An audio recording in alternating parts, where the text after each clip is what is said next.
And welcome out to University's Education. Today we're going to look at currency pairs overview. This is part of our Forex Basics program. As always, just a reminder that we're going to go through this without regard for any person's investment objectives, financial situation, particular needs. We are not financial advisors.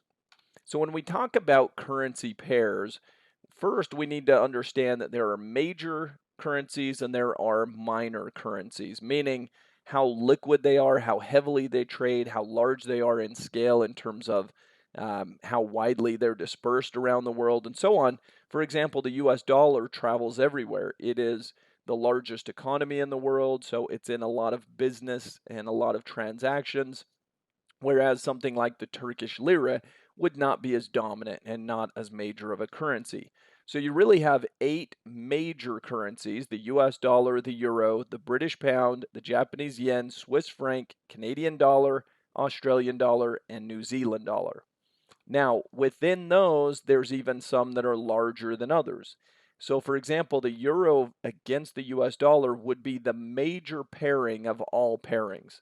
Those are the two largest, most heavily transacted currencies in the world, followed by, the US dollar, Japanese yen, and British pound, US dollar. But you'll notice the 7 major pairings are the US dollar against everything else, because the US dollar by far and away is the largest currency out there. It's the most heavily traded by far. So if you're trading US dollar pairs, you're likely to get a lot of activity, a lot of liquidity, and traders love that. It's easy to get into and out of that, less risk of, prices moving dramatically, volatilely when you're trading in that currency. The more minor pairs would be things like the Swedish krona, the Turkish lira, South African rand, Singapore dollar, and so on. Those will not have as much heavily traded liquidity to them.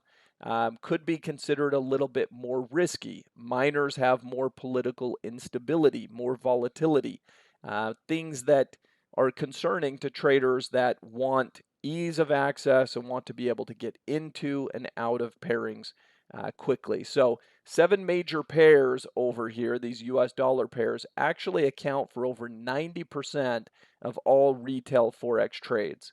Lower levels of volatility and more liquidity are embraced. Now, when we say volatility, we don't mean kind of directional move. These can still trend nicely and they can make strong moves. Volatility that's harder to predict, big gapping moves and big dramatic moves from where they closed on Friday until where they open on Sunday could be much more dramatic changes in the minor pairs. There's just more overall volatility in the Turkish lira than there is in US dollar pairings. There's a little less certainty about the economies and about all of the risks and, politically and all of those things. So it doesn't mean it can't change over time, but for now, we try to stick with the majors for most of our trading.